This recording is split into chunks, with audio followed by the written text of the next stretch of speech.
Selamat datang dan juga selamat bergabung untuk kita semua dalam hari sharing spiritualitas pada sore hari ini. Saya menyapa juga mereka yang akan menonton via YouTube nanti. Sapaan yang sama untuk Anda sekalian, selamat bergabung dalam sharing spiritualitas sore ini. Mari kita mengawali kegiatan kita dengan berdoa. Saya yang akan memimpin doanya. Marilah kita berdoa dalam nama Bapa dan Putra dan Roh Kudus. Allah Bapa yang Maha Bijaksana, puji dan syukur kami haturkan kepadamu untuk penyertaan-Mu dalam hari-hari hidup yang telah kami lewati. Dan kini Engkau mengumpulkan kami lagi untuk mendengarkan satu sama lain, untuk mendengarkan sharing spiritualitas dalam kesatuan kami sebagai anggota keluarga besar Mongfortan. Dampingilah kami semua dalam kegiatan ini, agar semuanya dapat berjalan dengan lancar, dan hati kami terbuka untuk mampu mendengarkan sharing yang akan dibawakan oleh Pastor Feli, yang akan membagikan pengalaman dan juga hal-hal yang beliau siapkan untuk sharing pada sore hari ini.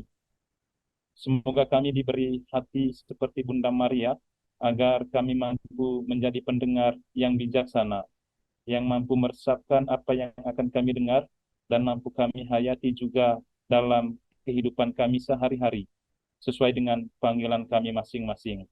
Santo Montfort, Beata Mary Luise dari Yesus, dampingilah kami, sertailah kami dalam sharing ini, agar kami semakin bertumbuh dalam menghayati hidup sebagai keluarga besar Montfortan, dalam tugas dan panggilan kami masing-masing. Semoga semuanya berjalan dengan lancar, demi kemuliaan nama Tuhan kini dan sepanjang segala masa. Amin. Dalam nama Bapa dan Putra dan Roh Kudus. Bapak, Ibu, Saudara-saudari yang terkasih, para brother, bruder, dan mungkin juga ada suster yang bergabung dalam kegiatan ini. Sore hari ini kita akan melanjutkan siarah, sharing spiritualitas. Pada sore hari ini kita akan dipandu oleh Pastor Feli. Adapun rangkaian kegiatan kita ini, yang pertama, nanti Romo Feli akan membagikan bahan sharingnya sampai jam 6. Jam 6 kita Angelus bersama, lalu setelah itu akan diambil foto oleh Mbak Yeyen. Lalu setelah selesai untuk mengambil foto, lanjut dengan sesi tanya jawab dan juga sharing. Sebelum saya memberikan kesempatan kepada Pastor Feli, saya akan memperkenalkan dulu beliau yang akan menjadi pemateri kita pada kesempatan ini.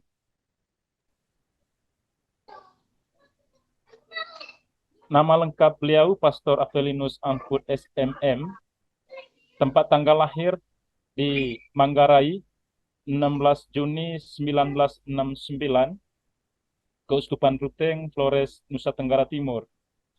Riwayat pendidikan SMP swasta Tom Cons Ruteng 1983 sampai 1986. Lalu melanjutkan di SMA Negeri 2 Ruteng pada tahun 1986 sampai 1989. Lalu memulai penjarahan di Seminari Mataloko tahun 1989 sampai 1991, dan menempuh pendidikan di Universitas Parahyangan, Bandung pada tahun 1992 sampai 1999. Gaul pertama 15 Agustus 1993, gaul kekal di Bandung pada 15 Agustus 1999, ditabiskan menjadi diakon di Bandung pada 16 Agustus tahun 1999 oleh Monsinyur Alexander Joyo Sisboyo, Uskup Keuskupan Bandung, dan ditabiskan menjadi imam di Paroki Roh Kudus Mataloko, Keuskupan Agung Ende Mataloko pada tanggal 28 Mei tahun 2000 oleh Yang Mulia Bapak Uskup Abdon Longinus Dakunha. Lalu kegiatan pastoral beliau menjalani tahun orientasi pastoral di Paroki Maria Ratu Rosari Lanjing, Keuskupan Sintang pada tahun 1999. Praktek diakonat di Paroki Hati Tak Bernoda Santa Perawan Maria Putu Sibau, Keuskupan Sintang tahun 1999 sampai tahun 2000. Dan sekarang tahun 2021 sampai dengan saat ini, beliau bertugas sebagai pastor paroki di Paroki Penampakan Tuhan Sayut, Keuskupan Sintang, Kalimantan Barat. Demikian perkenalan singkat dari Pastor Feli, dan selanjutnya saya memberikan kesempatan kepada Pastor Feli untuk membagikan dan juga men-sharingkan apa yang telah dipersiapkan kepada kami semua pada sore hari ini. Pastor, kesempatan dipersilahkan. Baik, selamat sore untuk kita semua. Selamat sore. Selamat sore, Romo. Selamat sore, selamat sore. Pertama-tama saya ucapkan salam dari kami di Hulu Borneo ini, Kalimantan Barat, kepada Bapak Ibu sekalian, para frater yang kita ambil bagian dalam sharing spiritualitas ini. Kemudian kami diminta untuk memberikan tema sharing sore ini sebagaimana konfrater dan Bapak Ibu baca di nomor admin hari studi Montfortan. Dan sharing kami kali ini pengalaman pastoral di tempat kami bertugas saat ini. Kemudian tema yang kami ambil tentu sedikit punya sejarah atau pengalaman praksis bagaimana tema itu hadir juga bagi kami yang berkarya di paroki, teristimewa kami para Montfortan. Sekedar pengalaman saat di rumah studi, itu dulu kami punya seorang frater skolastik. Di tengah kesibukan kuliah, ia membuat patung Santo Montfort dari semen. Kemudian tinggi patung yang dibuatnya itu hampir 1,5 meter. Dan patung itu dibuat di dalam kamarnya, dalam kamar tidur. Jadi rosokan segala macam di kamar tidur, lebih penuh dengan serpihan-serpihan semen dan juga pasir. Bahkan tembok-tembok dinding kamar dari frater itu penuh dengan tulisan ayat kitab suci. Jadi sedikit kotor dinding kamar. Dan juga satu kalimat dari semangat Santo Montfort yang tentu menjadi tema kita dalam seri spiritualitas sore ini. Seluruhnya atau tidak sama sekali. Nah, kalimat yang sangat inspiratif ini juga tentu ada di belakang. Kalau saya kira kita sudah pernah ke seminari Ponsa, Pondok Kebijaksanaan. Kemudian tulisan sama juga ada di beberapa pastoral paroki tempat di mana para Montfortan berkarya. Seluruhnya atau tidak sama sekali. Bahkan tidak tinggalan kami juga di Paroki Penampakan Tuhan Sayut, Putu Sibau, Kalimantan Barat ini memiliki body speed sampan. Jadi body speed ini sebagai sarana utama ketika kami turne atau melayani umat dari satu kampung ke kampung di daerah aliran sungai Kapuas. Nah, body speed ini kami beri nama seluruhnya atau tidak sama sekali. Nah, karena beri nama itu, kemudian ada umat bertanya, Romo, mengapa sih body speed-nya tidak beri nama Dua Putra atau Dewi Putra? Karena mereka tahu bahwa kami hanya 2 orang di sini. Saya dan juga frater Min tadi. Lebih cocok kalau Dua Putra katanya. Kemudian kami menjawab, ya nama itu tidak sekedar nama. Tetapi itu adalah spirit, semangat, gerakan hidup kami, para Romo, para frater, bahkan juga umat dalam memaknai hidup sebagai ciptaan Tuhan.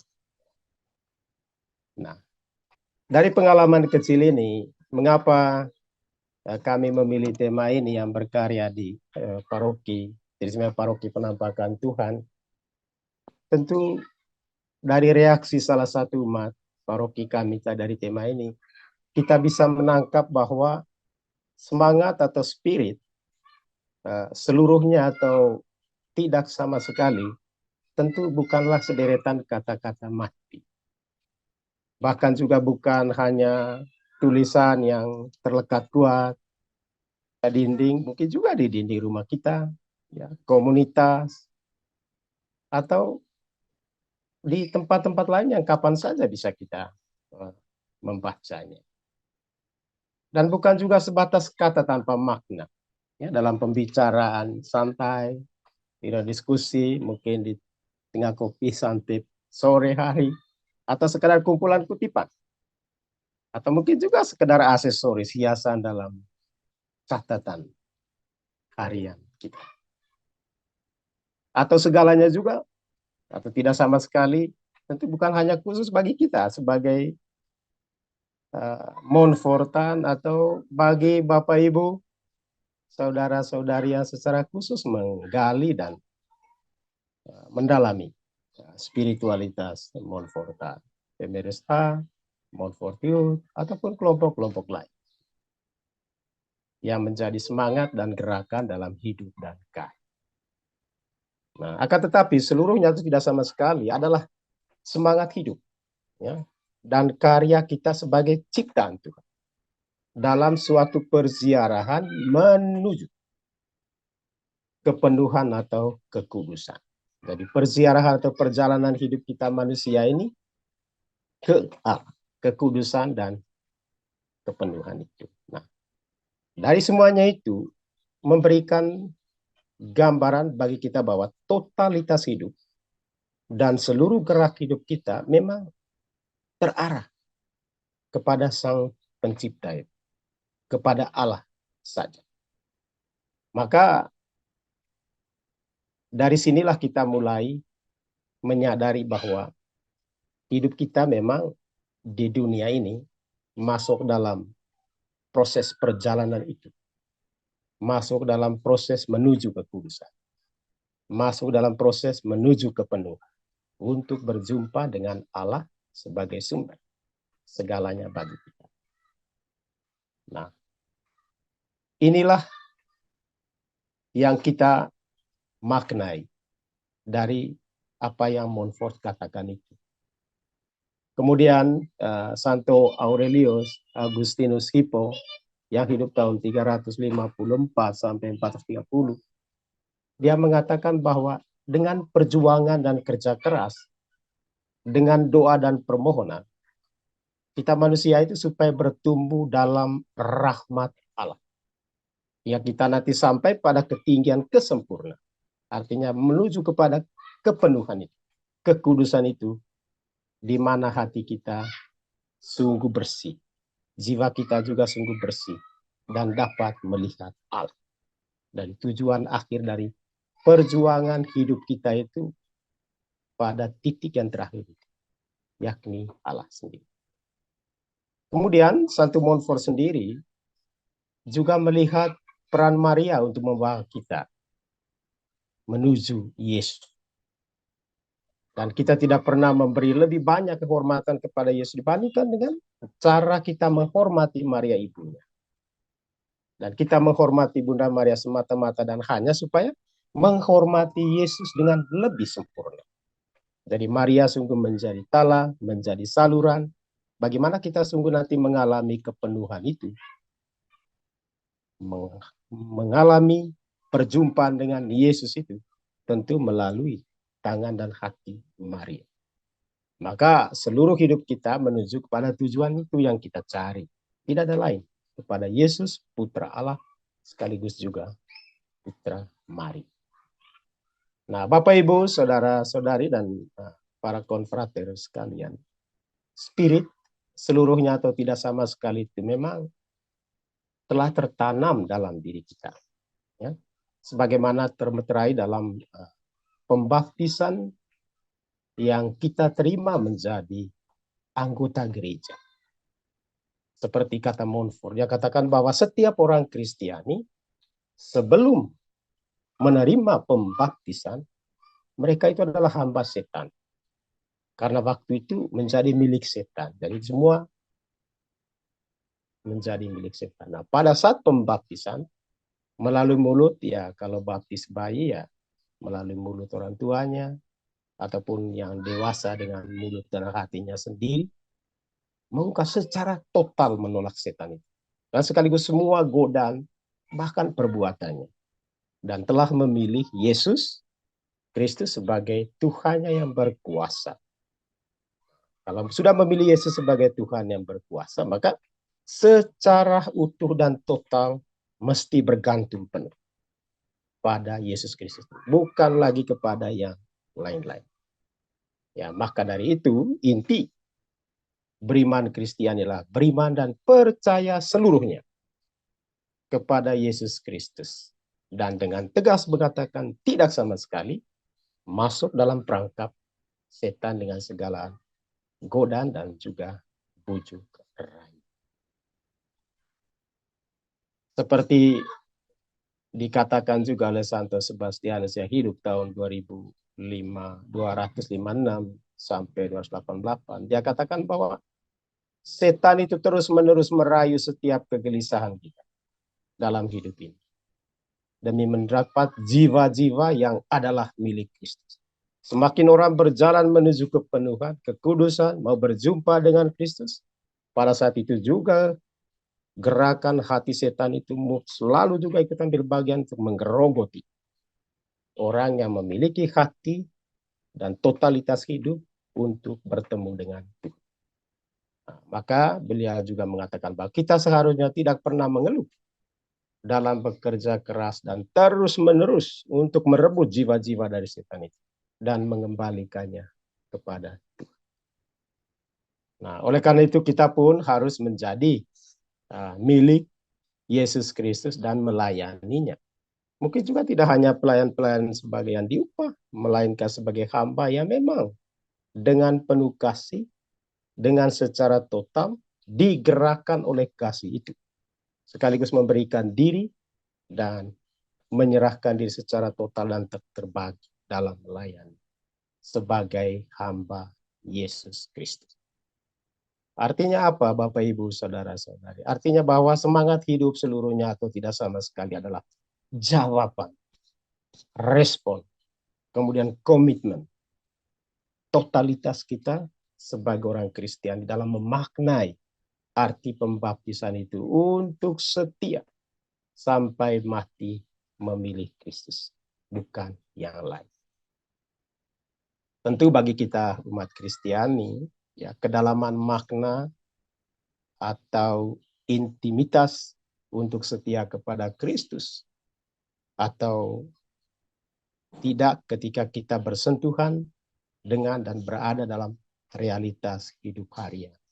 Tentu beberapa realitas yang coba kami tangkap dalam perjalanan karya pastoral kami di tengah umat, dan mungkin juga yang kita hadapi dalam hari-hari hidup kita. Bagaimana kita sungguh menangkap makna dan arti bahwa seluruhnya atau tidak sama sekali itu menjadi suatu gerakan, menjadi suatu semangat hidup bagi kita untuk menuju kepada kepenuhan, untuk menuju kepada kesempurnaan, berjumpa dengan Allah.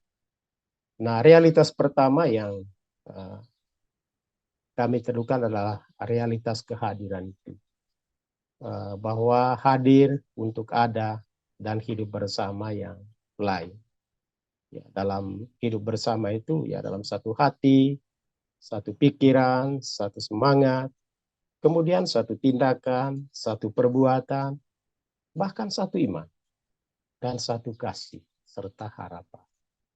Nah, dalam realitas kehadiran inilah kita sungguh mewujudkan makna dari hidup seluruhnya itu bagi.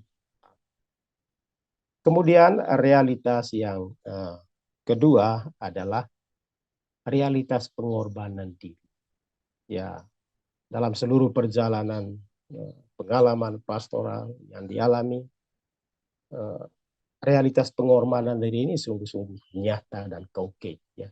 Tanpa lelah, ya, selalu siap menjadi alter Kristus, kemudian menjadi seorang yang mampu dan siap, ya, untuk keluar dari zona nyaman, ya, kembali mengalami situasi konkret yang dihadapi hadapi dalam tempat ataupun realitas pastoral, karya pastoral yang dihadapi.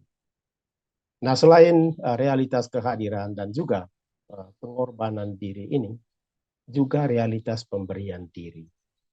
Artinya apa? Tanpa memperhitungkan untung rugi. Ya. Tentu kami yang berkarya di paroki di pedalaman ini ya hidup apa adanya. Kami di pastoral juga tidak ada yang membantu. Dari dapur sampai altar. Jadi semua lakukan sendiri. Arti bagaimana memberikan diri itu tanpa memperhitungkan untung rugi. Bukan juga saya baru memberi kalau saya menerima atau mendapat lebih. Itu tidak. Ya.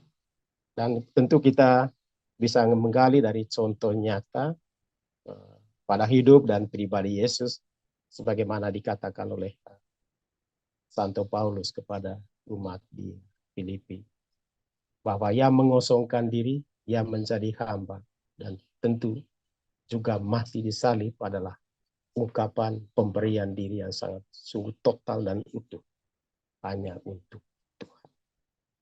Kemudian selain 4 realitas yang dihadapi juga realitas tantangan dan kesulitan.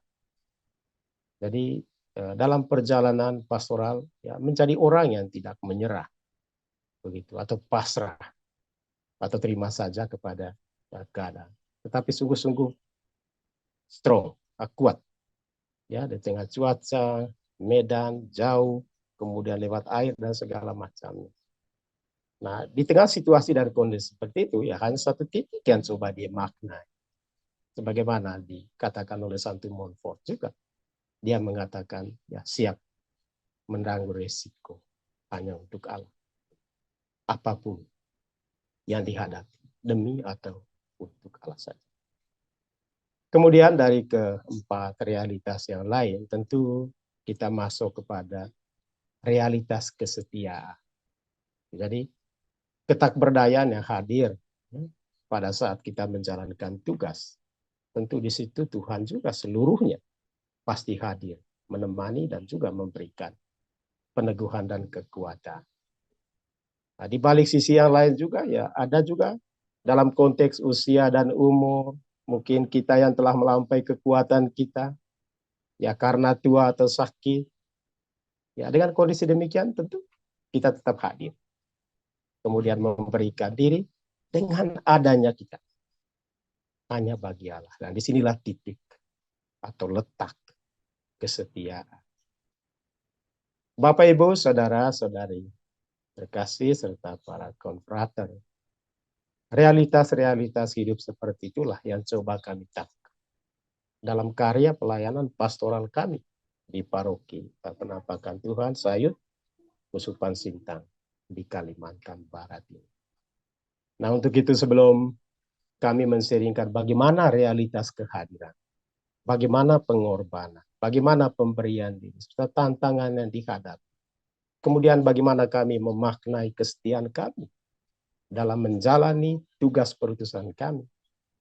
Tentu kami perlu secara singkat memperkenalkan paroki kami ini seperti apa. Tempat di mana kami berkarya saat ini.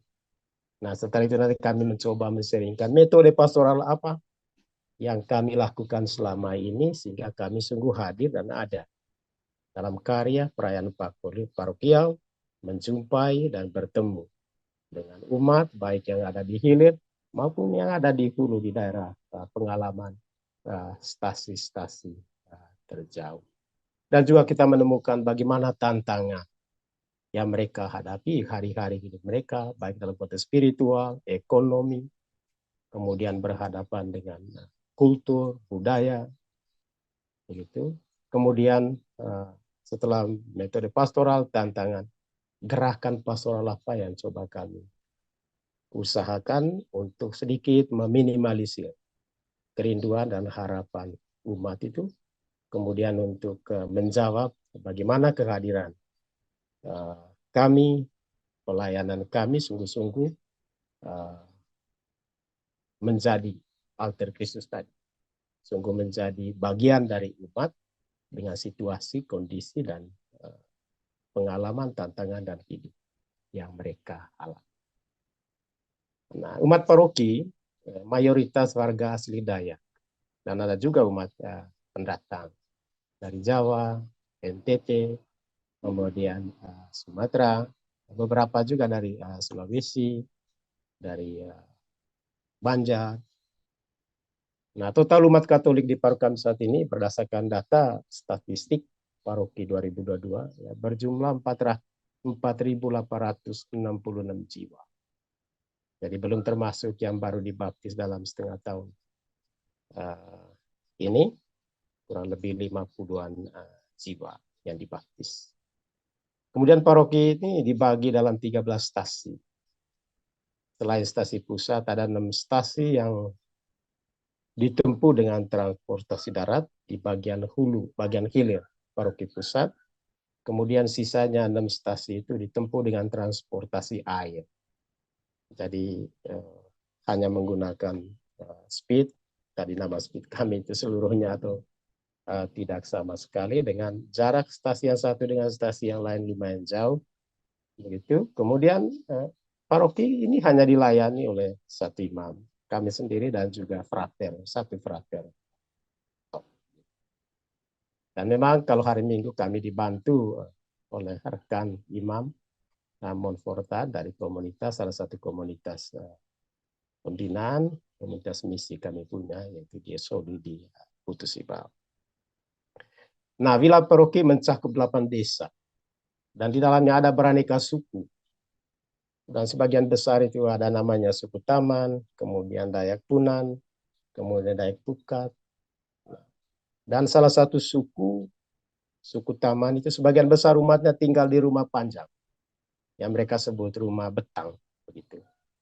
Dan hidup di dalamnya itu kurang lebih 14 sampai 30-an kepala keluarga di dalam. Dan di tempat di paroki kami ini ada 14 betang. Semuanya ada di suku Taman. Kemudian mata pencaharian umat ya berladang. Kemudian tanam pisang, menoreh karet, tanam pohon puri, ya, yang mungkin hanya di Kalimantan Barat itu yang paling banyak. Kemudian mendulang emas secara tradisional. Ada juga yang sedikit lebih maju dengan menggunakan mesin dompeng. Nah, selain itu ada beberapa umat bekerja di bidang wira swasta, pegawai, dan juga guru. Nah, masyarakatnya memang kaya akan kultur, budaya, dan juga hasil alam. Namun di setiap suku juga dibawahi atau diketuai oleh seorang pemangku adat yang mereka sebut itu temenggung. Dan mereka juga sangat patuh dan setia kepada kebiasaan dan adat istiadat yang diwariskan nenek moyang. Mereka juga memiliki hukum adat yang tertulis dengan segala aturan di dalamnya. Nah, nanti bagaimana nanti proses inkulturasi dalam perayaan antara gereja dan budaya. Kemudian nanti di situ sedikit ada sesuatu yang memang belum, bagaimana proses inkulturasi itu sungguh-sungguh dengan leluasa dan bebas kita merayakan, karena berhadapan dengan hukum adat yang memang sedikit ketat, begitu kendati pun dalam pandangan kita mungkin tidak kontekstual lagi, tapi ya mau tidak mau ya di mana bumi diinjak di situ langit dijunjung. Nah, itu kurang lebih situasi wilayah paroki tempat di mana kami berada. Kemudian metode pastoral yang kami lakukan, ya, sebagaimana telah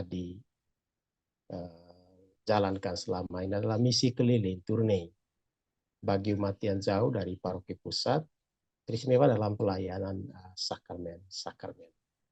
Kami berkunjung dari satu kampung ke kampung lain di aliran Sungai Kapuas ya, dengan menggunakan transportasi sungai. Jadi nama body speed tadi. Nah, yang dilakukan itu adalah ya pembekalan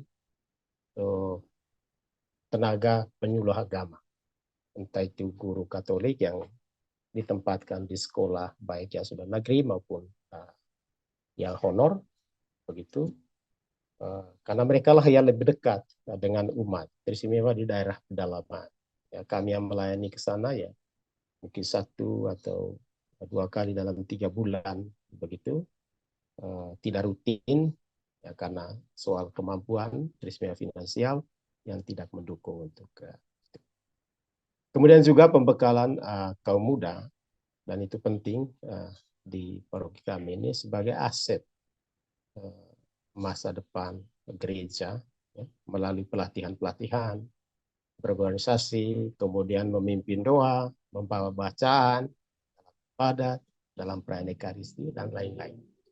Nah, semua aspek pemberdayaan ini memang telah kami masukkan dalam rencana dan program kerja tahunan paroki. Ya, tahun lalu juga masuk, ya ada yang melaksanakannya, ada yang tidak dilaksanakan karena satu dan lain hal. Kemudian masuk lagi pada periode tahun ini. Dan tidak kalah penting juga adalah persiapan dan pembinaan para calon pasangan suami istri. Baik dilaksanakan dalam bentuk kelompok maupun secara perorangan ya, atau pasangan, ya sebagai jantung lahirnya anggota gereja itu.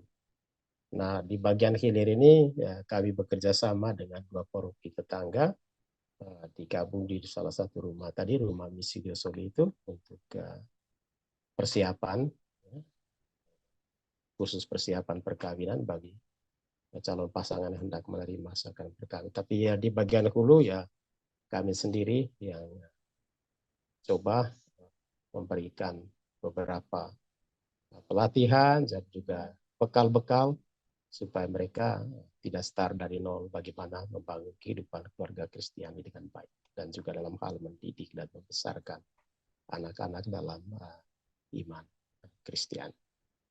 Nah, selama ini ya sebagaimana kita sudah bekerja sama dengan Rumah Misi Diosoli. Kemudian gerakan devosional yang dihidupi dalam konteks inkulturasi, ya setiap tahun dalam bulan Mei kami ada namanya upacara syukur panen. Nah, syukur panen setiap bulan ini sebagai bulan dan sekaligus juga penutupan bulan Maria. Nah, mengapa pilih bulan Mei? Karena melihat bahwa yang dihidupi adalah dengan melihat sosok Bunda Maria sebagai bunda kehidupan yang selalu hadir dan ada di tengah keluarga. Nah, kiranya dengan semangat seperti ini umat juga sungguh-sungguh melihat peran dan kehadiran Bunda Maria dalam gereja mendapat tempat yang penting dalam kegiatan dan juga devosi-devosi yang coba mereka hidupi di keluarga maupun di kering atau kelompok. Nah, nuansa perayaan liturgis memang diwarnai dengan inspirasi lagu-lagu daerah, pakaian adat yang dipakai sebagai warisan budaya memang perlu dilestarikan. Satu sisi meningkatkan pertumbuhan iman umat, sisi lain juga budaya perlu dilestarikan sehingga tidak hilang di tengah zaman yang tentu bagi generasi muda saat ini kalau ditanya soal makna dari ya seperti topi yang saya pakai ini dengan corak seperti ini, apa artinya ya, sudah hilang dari anak-anak muda. Kemudian yang lain adalah makna pembaruan janji baptis, ya sebagaimana ditekankan oleh Santo Montfort setiap kali menjalani misi keliling. Jadi pembekalan kepada orang tua, ya, anak calon baptis, supaya mereka setia dan terus menjaga serta menghidupi iman kepada Kristus dalam keluarga sebagai gereja kecil, gereja mini, tempat di mana berakar dan bertumbuhnya iman itu sehingga mencapai kematangan. Kemudian juga menggalakkan devosi dengan menghidup kembali doa rosario, ya, bergilir dalam keluarga. Ya, ada keluarga yang melihat bahwa doa rosario sebagai sesuatu doa yang baru karena mereka belum mengalaminya dan menjalankan doa itu. Kemudian kita di bulan Oktober, bulan Mei, ya, sambil berdoa sambil kita memberikan sedikit katekese soal makna doa rosario itu dalam keluarga, dalam kelompok dan sebagainya. Ya, kendati pun belum optimal, namun setidaknya sudah mulai dilakukan dalam keluarga. Nah, juga melakukan kunjungan-kunjungan keluarga ya, yang sedang bermasalah dalam hidup perkawinan. Teristimewa kadang-kala dalam adat di sini ya, kalau mereka nikah secara adat ya selesai, ya sudah boleh hidup bersama begitu. Kerap kali untuk menuju ke penerimaan sakrament perkawinan yang ditempatkan di urutan kedua begitu. Dan kita coba menyadari umat juga bahwa makna dari sakrament perkawinan itu juga menjadi sarana dan tanda keselamatan bagi kita di dunia ini ketika kita hidup, membangun hidup berkeluarga. Dan juga masalah anak-anak remaja, anak-anak putus sekolah, bagaimana kita memberikan penyadaran kepada orang tua bahwa pendidikan itu penting bagi anak, bukan hanya masa kini, tetapi juga masa yang akan datang. Itu kurang lebih metode pastoral yang coba kami lakukan selama ini. Nah, ketika kami menjalankan pelayanan pastoral itu, tentu kami menemukan tantangan-tantangan yang ada.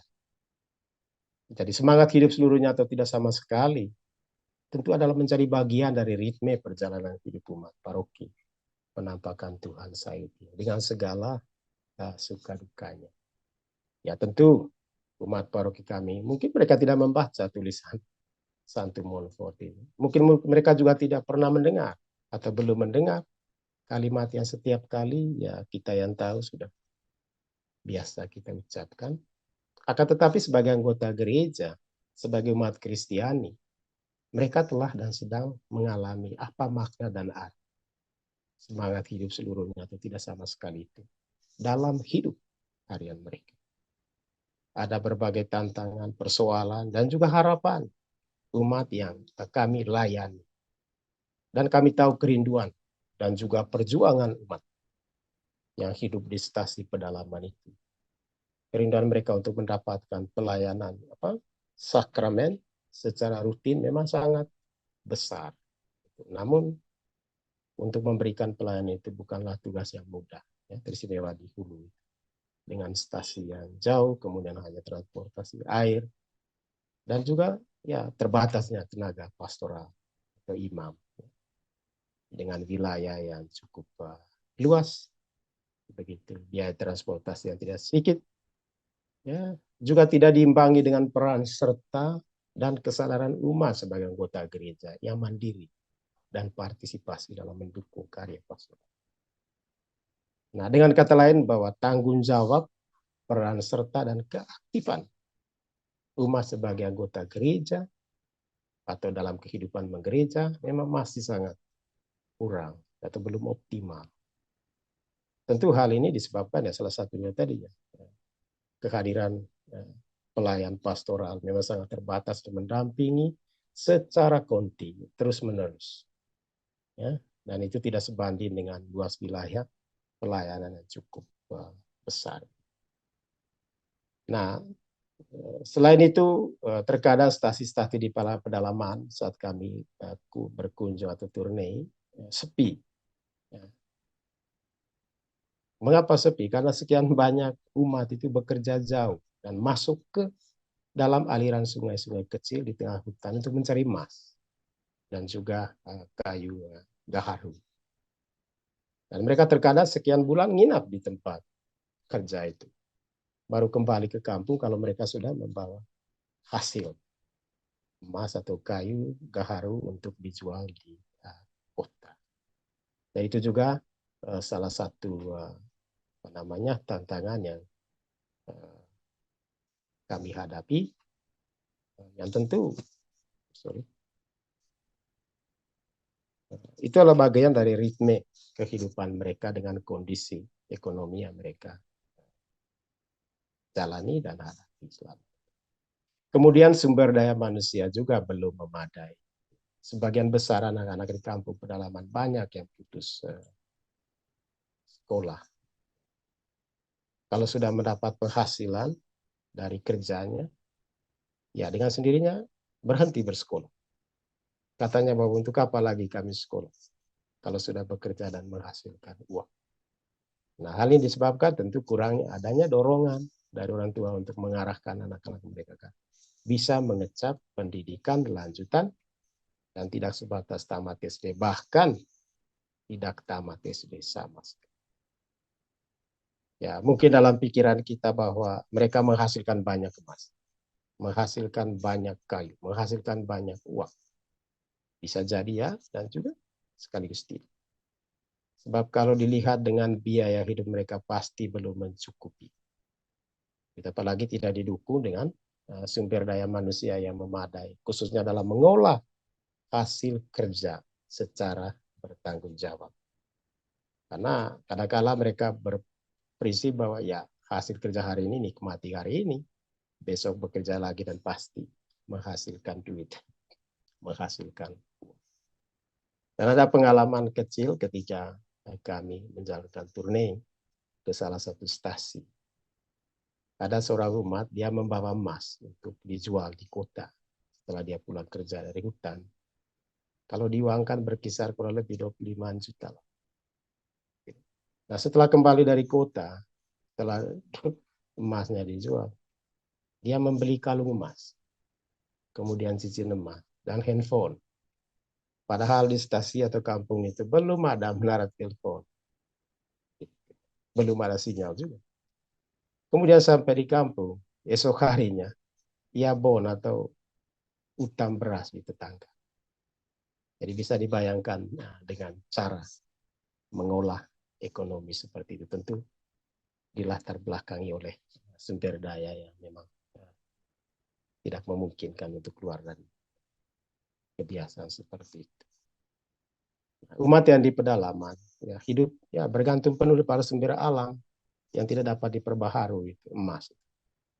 Mereka belum terbuka untuk membuka usaha atau pekerjaan lain bila suatu saat persediaan emas itu habis ataupun kayu gaharu di hutan itu ya sudah tidak ada lagi.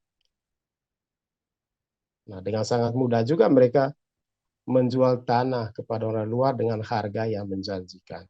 Ya, kita tahu bahwa jalur di Kalimantan Barat ini menuju Kalimantan Timur, lintas timurnya itu pas sekali ada di tengah-tengah wilayah paroki yang kami layani. Jadi cukup sangat strategis. Kemudian banyak daerah-daerah wisata yang bisa diolah ke depan dan sangat menjanjikan. Banyak orang hilir, orang kota mulai iming-iming untuk masuk. Gitu. Kemudian mulai membeli tanah sedikit demi sedikit. Nah, tentu ini bisa melumpuhkan keberadaan orang kampung di sana, begitu, karena mereka tidak mengerti, tidak tahu apa yang menjadi kekayaan di kampungnya itu, karena keterbatasan sumber daya manusia untuk mengolahnya, terpaksa ya tanah ya dengan harga yang begitu tinggi mereka bisa berikan begitu saja. Selain itu, persoalan atau permasalahan tantangan lain dihadapkan bagaimana mempertahankan tradisi dan kebiasaan, ya, yang tentunya tidak relevan lagi dalam hidup saat ini. Ya, misalnya di suku Taman ini, terkadang menyimpan mayat selama 4 hari. Kadangkala aroma bau kalau kita mempersembahkan misa atau doa, baru dikuburkan setelah dilakukan upacara adat. Dan upacara adat mereka kenal dengan tampil. Nah, itu juga sedikit tidak keluar dari kebiasaan ataupun adat istiadat yang memang kalau dilihat dalam konteks dalam kita ini ya mungkin perlu diminimalisir berapa lama jenazah itu ada di rumah. Kalau memang kondisi tidak memungkinkan ya segera. Kemudian ada juga 1-2 kali organisasi adat yang masuk dari luar yang memiliki potensi dapat memecah belah atau merusak warisan nilai-nilai dan juga tata cara warisan leluhur nenek moyang di beberapa suku di hulu. Bahkan juga mereka menjalankan ritu sembah kepada para leluhur yang dipraktekkan oleh organisasi yang bersangkutan. Secara berita bertanggung jawab, mereka menggunakan benda-benda rohani, rosari, yang tidak pada tempat. Nah, ketika melihat tantangan dan persoalan seperti itu, gerakan pastoral apa yang coba kami perjuangkan? Yang pertama adalah peningkatan sumber daya manusia. Kami di paroki sekarang sedang membangun asrama, begitu untuk menampung anak-anak sekolah ya dari daerah pedalaman nanti.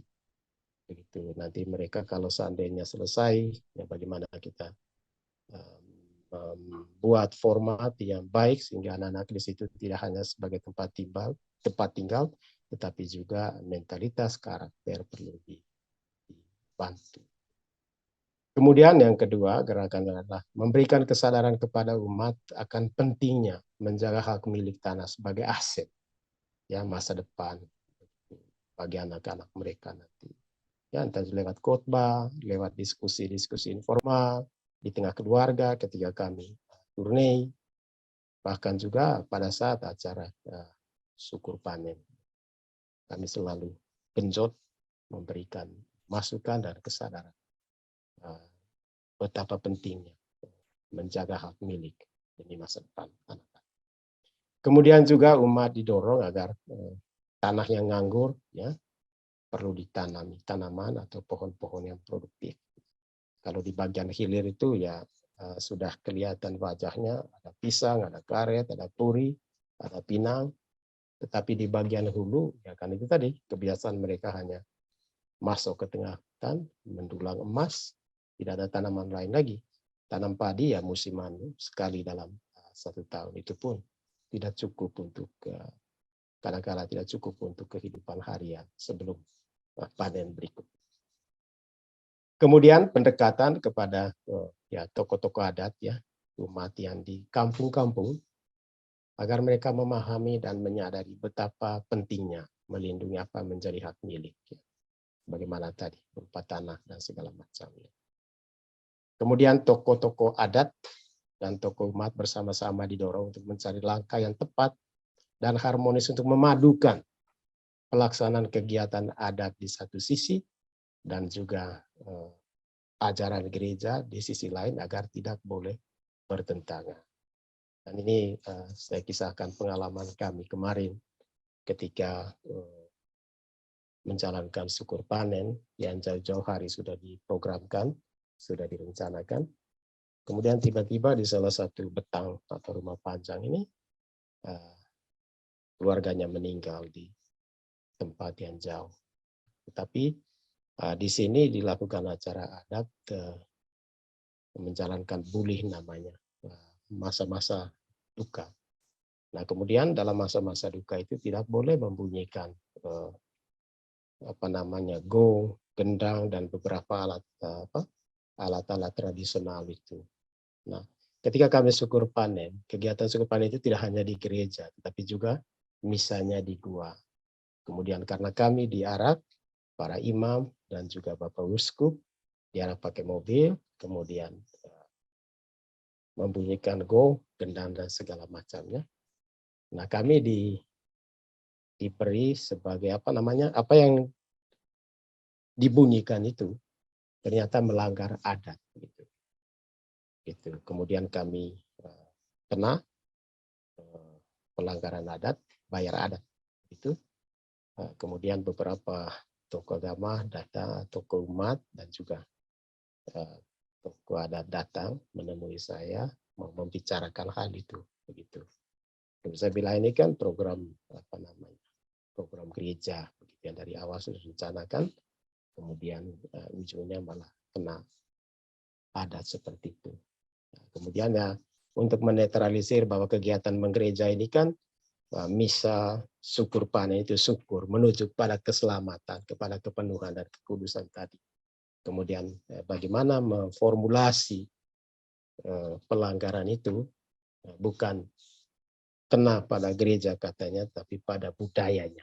Gitu. Padahal budaya itu masuk karena ada kegiatan gereja yang mendukung proses inkulturasi itu. Nah, itu kurang lebih bagaimana peran serta tokoh-tokoh adat dan juga tokoh-tokoh umat, supaya sedikit ke depan ini coba dilihat secara keseluruhan, lebih universal begitu, tidak sempit, sehingga sedikit kita dengan leluasa dalam menjalankan aktivitas gereja tanpa mesti dihantui atau dibebani oleh pelanggaran ataupun pandangan kata mereka seperti itu. Kemudian mengatasi kesulitan,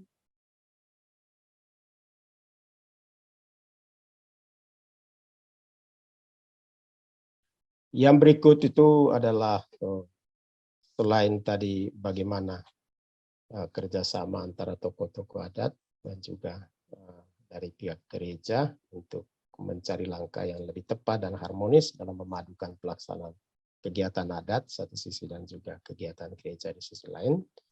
Juga bagaimana kami mengadakan tenaga penyuluh agama itu supaya bekerja sama dengan pemerintah,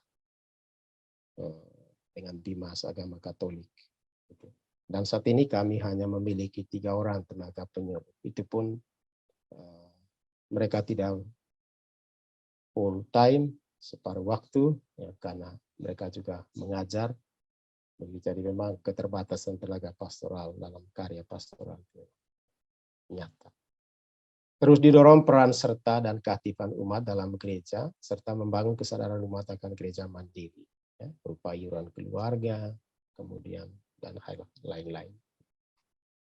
Kemudian yang berikut, peluang untuk mengatasi kesulitan pelayanan umat di daerah pedalaman selama ini dalam waktu akan datang ya dapat dibantu dengan adanya program pemerintah. Nanti untuk ke hulu mungkin kami juga tidak sepenuhnya menggunakan transportasi dengan biaya yang cukup besar.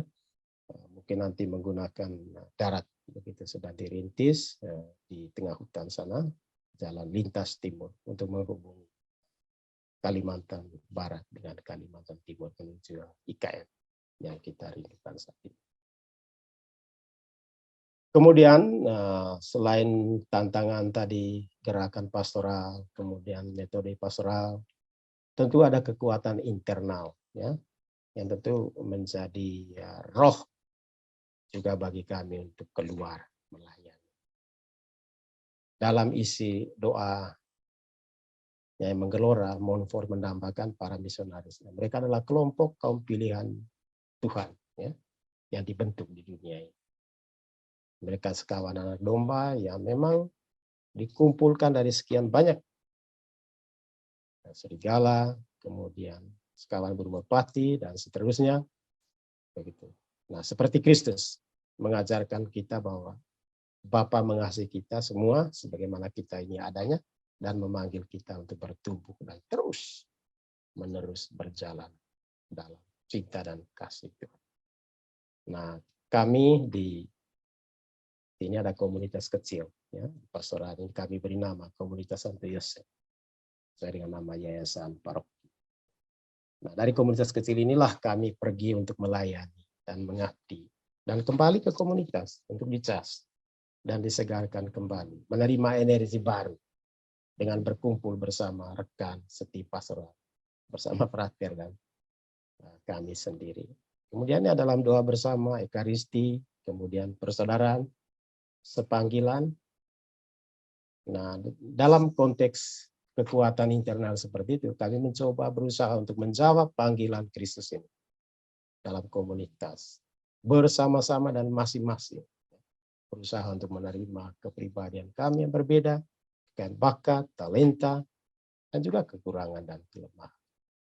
Dan juga dengan hati mengajak kami agar memiliki kemauan baik untuk memupuk semangat keterbukaan dan saling memberi dan menerima.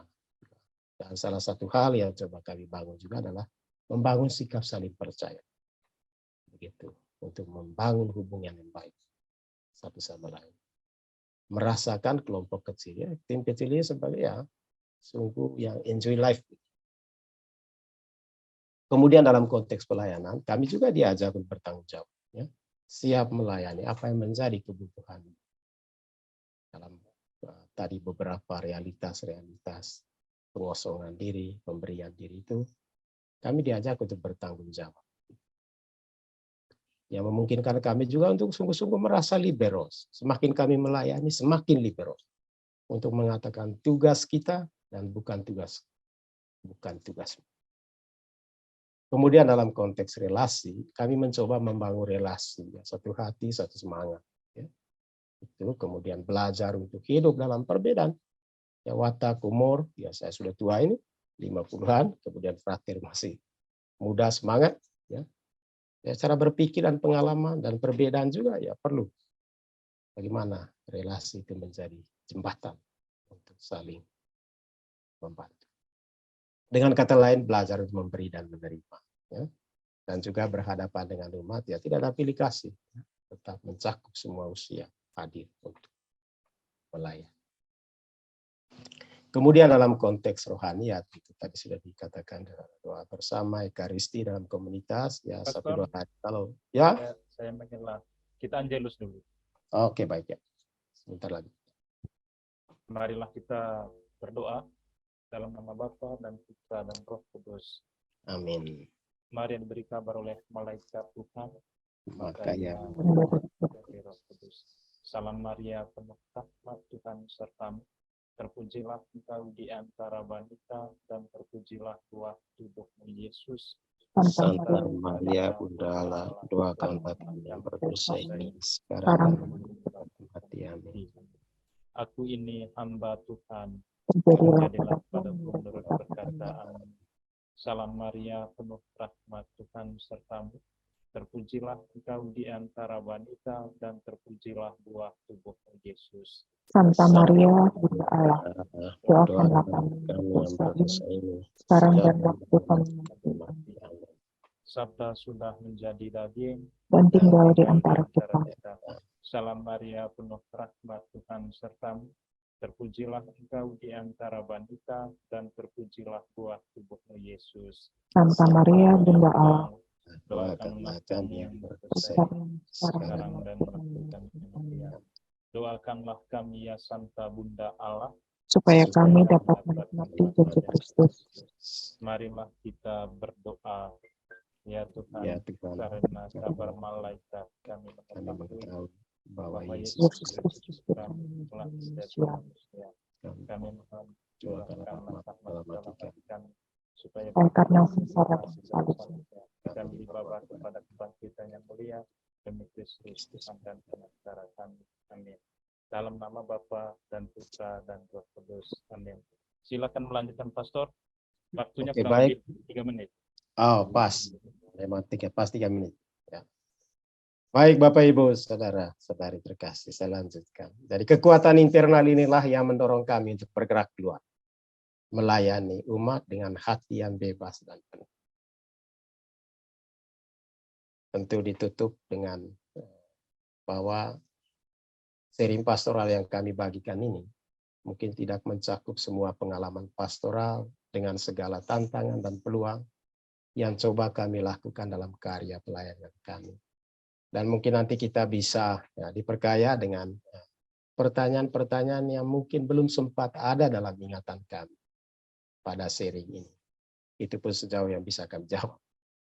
Baik dari para konfrater sebagai rekan sepanggilan, juga sekarya, ataupun masukan dari Bapak, Ibu, Saudara-saudari yang ikut membantu dan mendukung kami. Kami bagian dalam karya dan pelayanan parokial yang kami alami, yang kami jalani. Nah, oleh karena itu ya kami kembali ke Pastor Hiro sebagai pemandu sharing kita ini kepada Pater. Kami silahkan. Terima kasih. Terima kasih banyak, Pastor Feli, untuk segala yang dibagikan. Sebuah kehormatan bagi kita semua. Pastor Jenderal juga mengambil bagian dalam sharing ini. Pastor Jenderal, dengan penuh hormat saya meminta kesediaannya sebentar untuk menyapa kami semua yang hadir dalam sharing ini.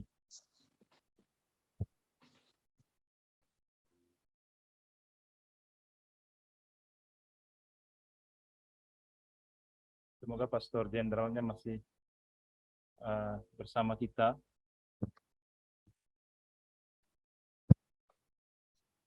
Baik, belum ada jawaban dari Pastor B.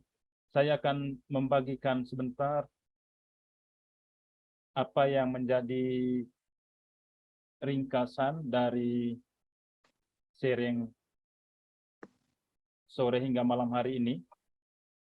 Dan kepada kita sekalian silakan memikirkan pertanyaan yang bisa membantu memperkaya sharing ini. Segalanya atau tidak sama sekali, ini maknanya berkaitan dengan seluruh hidup kita sebagai orang yang sudah dibaptis, dalam kaitannya dengan panggilan menjadi kudus atau hidup dalam kepenuhan sebagaimana yang Allah sendiri kehendaki.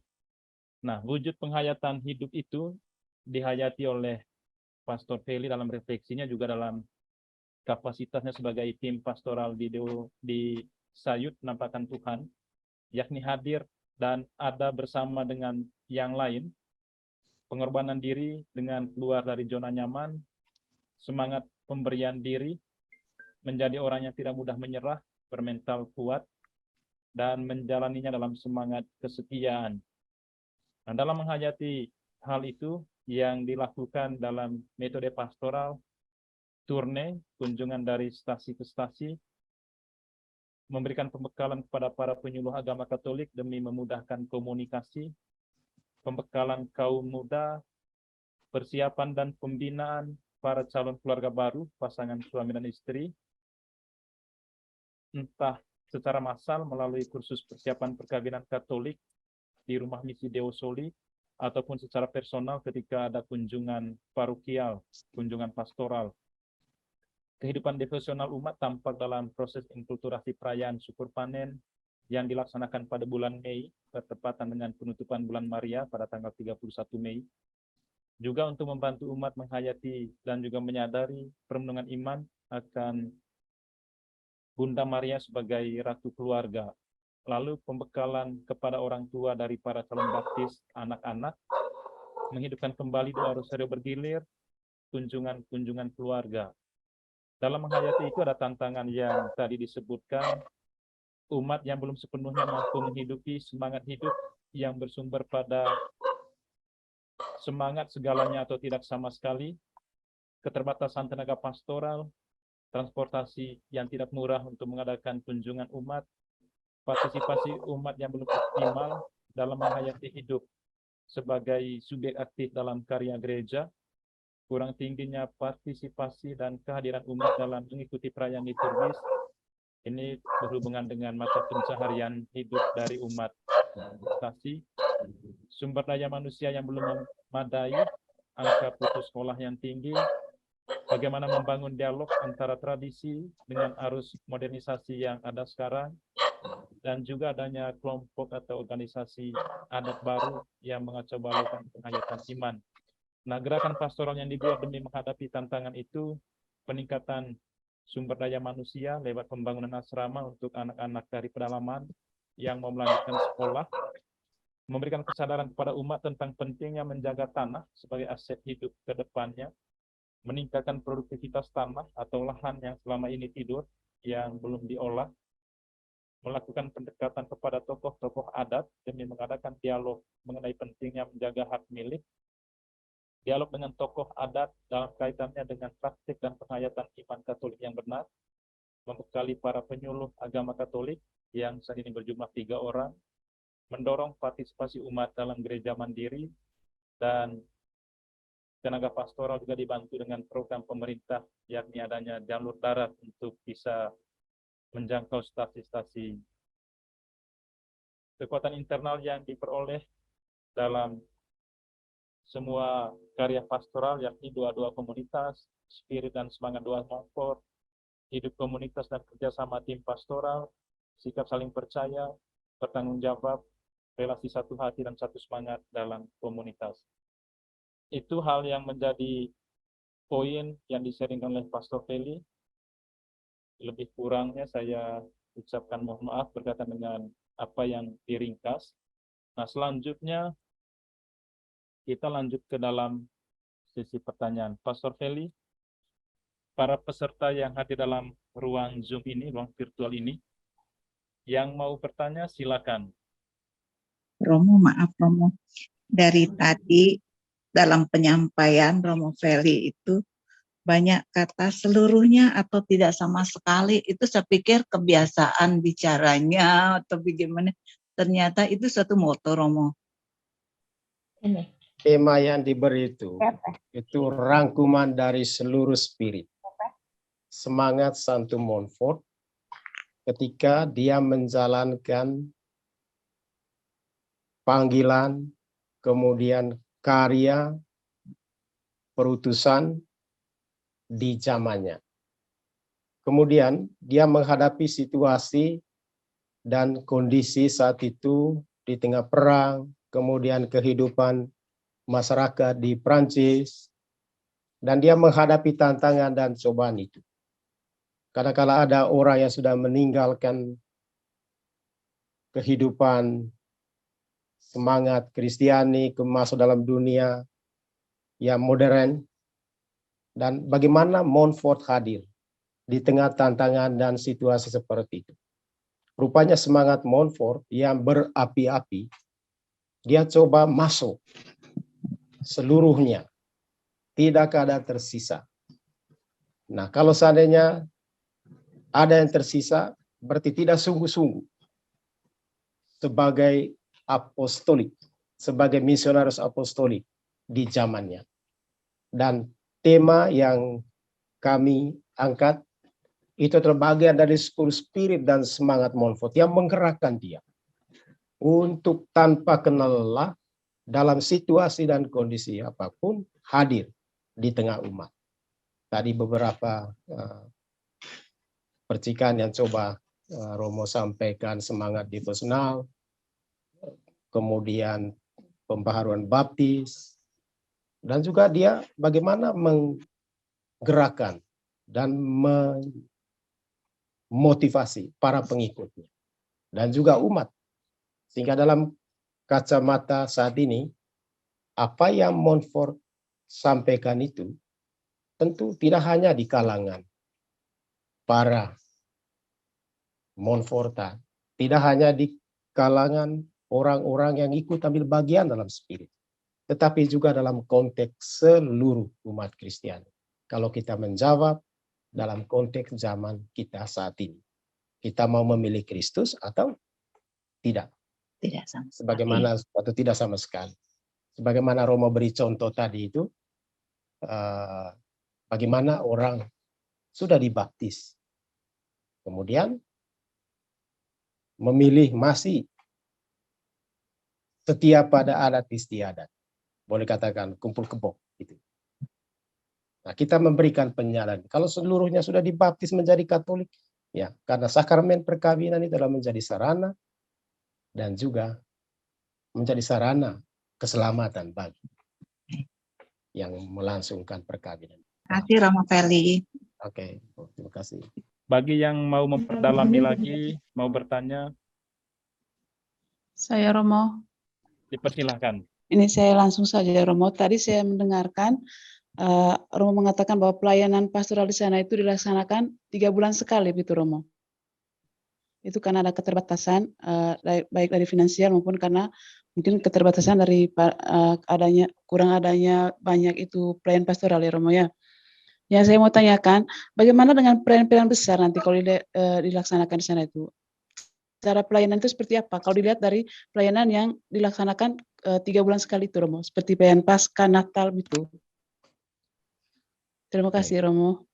Apakah langsung saya jawab? Langsung dijawab, Pastor. Oke, baik. Itu tadi Bu, dalam seri Romo juga kami dibantu oleh beberapa rekan Montfortan dan juga beberapa imam yang dari rumah pendidikan di Kuskupan Sintang ini juga pernah hadir membantu kami untuk melayani Paskah dan Natal. teristimewa di daerah Hulu sana, stasi-stasi terjauh. Dan mereka sampai di sana perjalanan cukup jauh juga, ya kurang lebih ya 4-5 hari mereka di sana, 1 minggu. Begitu. Kami dibantu. Gitu. Tapi pelaksanaan pelayanan rutin ini yang 3 bulan sekali atau 2 bulan sekali, itu yang kami lakukan. Terima kasih. Terima kasih untuk jawabannya, Pastor. Semoga Terima kasih, sudah. Romo. Oke, Bu, merci, terima kasih. Silakan Stanley. Ya, terima kasih Romo Hiro, terima kasih Sama-sama. Pastor Feli. Ya, Pastor Saya Feli. mau tanya, Pastor, apakah mungkin ada pengalaman rohani bagaimana Bunda Maria membantu kesulitan-kesulitan Pastor selama melayani di sana? Itu saja, terima kasih. Terima Oke. kasih untuk pertanyaannya. Silakan Pastor, pengalaman dibantu oleh Bunda Maria kalau tidak salah. Ya, tentu sebagai Montfortan ya, bagaimanapun itu menjadi kehadiran dan benar Bunda Maria juga menjadi jantung atau gerakan atau semangat dalam seluruh karya pelayanan begitu. Ketika menghadapi tantangan, ya bagaimana Maria juga dalam hidup juga mengalami tantangan ya, saat mengandung, kemudian bagaimana orang melihat dia di adat istiadat di zaman Yahudi. Namun Maria menerima semuanya itu dengan hati, dengan penuh iman. Karena dia yakin dan percaya bahwa dia hanya menjalankan kehendak Allah. Dan dia hanya merespon dengan menjawab ya. Nah, begitu juga pengalaman ya, coba kami alami. Teristimewa misalnya kunjung ke daerah pedalaman. Saya kan tidak tahu renang. Tidak tahu renang. Kemudian pada saat misalnya hujan, pasti air Kapuas itu kan naik gitu ya. Di tengah gelombang, kemudian di antara batu-batuan. Memang ada ketakutan di situ, ada kecemasan soal keselamatan. Tetapi ya kembali juga tadi bahwa tangan Maria sebagai bunda kehidupan itu kepada dialah kita. Karena bagaimanapun hidup kita ini ya ada di dalam tangan Tuhan. Dan Tuhan sendiri juga hadir dalam diri Bunda Maria. Saya kira tidak ada pengalaman yang sungguh tapi ya dalam perjalanan di tengah tantangan dan kesulitan itu ya coba direfleksikan juga bagaimana kehadiran Bunda Maria dalam seluruh hidupnya juga pasti ya, lewat tantangan dan cobaan, dan itu juga yang kita maknai dalam hidup harian kami dalam karya pelayanan pastoral. Kayak kita itu Pak Mas Stanley. Terima kasih, Pastor Feli. Oke. Terima kasih untuk jawabannya Pastor. Yang sudah angkat tangan juga, apakah jalan Taman Bakti ya? Dipersilakan. Baik, sebelum saya mengakhiri sharing spiritualitas ini, pertama-tama dalam kapasitas saya sebagai bagian pengurusan untuk Hari Studi Spiritualitas ini mengucapkan terima kasih yang melimpah kepada Pastor Feli untuk kesediaannya membagikan refleksi dan juga pengalaman pastoral dalam pertemuan kita sore hari ini, seluruhnya atau tidak sama sekali. Terima kasih banyak Pastor, dan juga mohon maaf mungkin telah mengganggu banyak waktu dan juga jadwal pastoralnya selama ini dengan persiapan materi yang dibagikan pada sore hari ini. Terima kasih juga kepada kita semua yang hadir secara virtual, dan juga secara khusus kepada Pastor Jenderal yang juga mengikuti sharing ini, hadir bersama kita. Terima kasih untuk kesediaannya mengikuti kegiatan ini. Juga kepada Mbak Yeyen yang dengan penuh kesetiaan mengontrol dan juga mengatur kegiatan sharing kita pada sore hari ini. Lalu selanjutnya, kegiatan sharing spiritualitas akan dilaksanakan pada hari Senin, tanggal 3 Juli hari Senin tanggal 3 Juli bersama Pastor Kosmas SMM. Harap kita semua yang mengikuti kegiatan ini mencatat dan juga menyimpan tanggal yang akan menjadi pelaksanaan sharing spiritualitas berikutnya. Dan terima kasih juga nanti saya ucapkan kepada mereka yang akan mendengarkan sharing ini lewat YouTube Montfortan Indonesia. Jadi bagi kita yang hadir di sini, saya juga mengundang kita semua untuk membuka dan juga mensubscribe YouTube Montfortan Indonesia. Karena di sana juga akan diberikan rekaman semua hari studi yang telah kita lewati. Baik, saya akan membacakan apa yang menjadi pesan dari Pastor Jenderal. Terima kasih Romo Feli atas sharingnya dan atas semua Oke, terima keterlibatannya. Dan salam untuk kita semua yang ambil bagian dalam kegiatan ini. Terima kasih juga kepada Pastor Jenderal untuk partisipasinya. Baik, para pastor, frater, bruder, suster, dan juga segenap kita sekalian yang hadir dalam kegiatan ini, saya mengucapkan terima kasih untuk kehadirannya. Mohon maaf juga apabila ada hal yang kurang berkenan.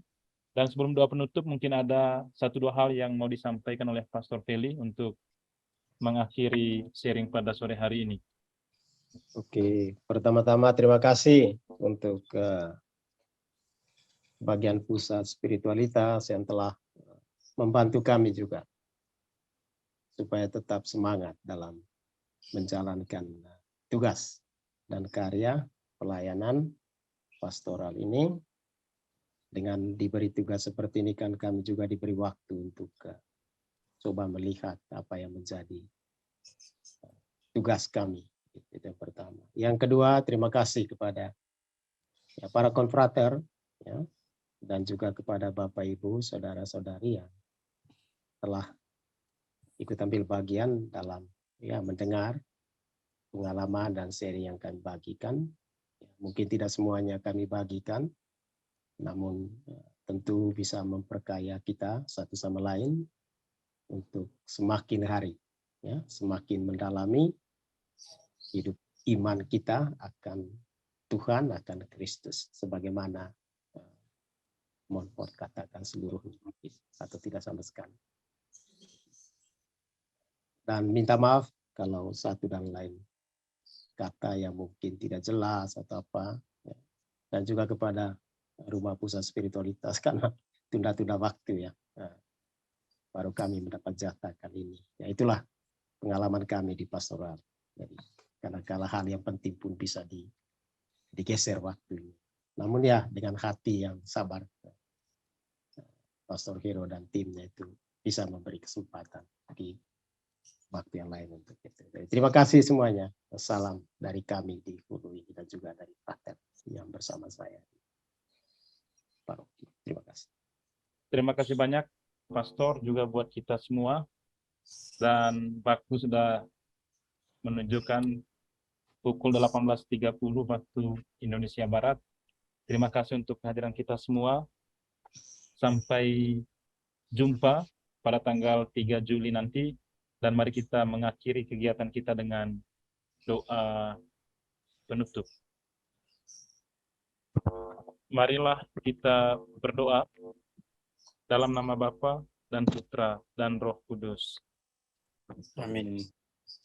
Allah Bapa yang Maha Bijaksana, puji dan syukur kami haturkan kepadamu untuk penyertaan-Mu dalam sharing kami selama sore hingga malam hari ini. Ada banyak hal yang telah kami dengar, ada banyak hal yang telah kami peroleh. Semoga semuanya itu meneguhkan iman dan langkah kami untuk menjadi pribadi yang seluruhnya mau bertumbuh dalam kesucian dan kekudusan sebagaimana yang Engkau kehendaki. Semoga kami dimampukan untuk menjadi pribadi-pribadi yang selalu siap sedia dan dengan penuh semangat lepas bebas terbuka kepada rencana dan kehendak-Mu. Kami bersyukur untuk segala materi yang telah dibagikan oleh Pastor Feli. Semoga Engkau juga senantiasa menganugerahkan rahmat kesehatan kepada tim pastoral di Paroki Penampakan Tuhan Sayur, agar kehadiran mereka sungguh-sungguh menjadi tanda kehadiran-Mu kepada semua umat yang mereka layani. Dan semoga berkat doa Bunda Maria dan juga Santo Montfort, kami mampu menghayati dan menghidupi semangat seluruhnya bagi kehendak-Mu ya Tuhan, sehingga semakin banyak orang yang diselamatkan. Semua doa ini kami persembahkan kepadamu dengan pengantaran Kristus Tuhan kami. Amin. Amin. Dalam nama Bapa dan Putra dan Roh Kudus. Amin. Amin. Terima kasih Terima semuanya. kasih.